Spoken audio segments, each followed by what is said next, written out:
taong may pinuntahan daw siyang piging sa bayan ng hapon na iyon at kasamang palad ay biglang bumuhos ang malakas na ulan, dahilan kung bakit siya ginabi sa pag-uwi.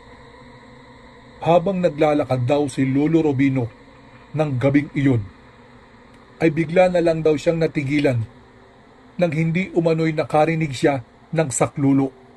Sinundan daw ni Lolo Robino kung saan nagmula ang sigaw na iyon, hanggang sa kusa siyang dinala ng kanyang mga paa sa isang kalye.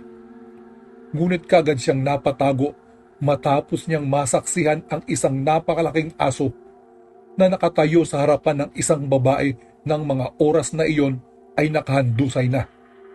Mabuti na lamang daw ay may mga ilaw ang mga poste ng mga panahong iyon, kaya't malayang nasaksihan ni Lolo ang pangyayaring iyon. Kitang-kita raw ng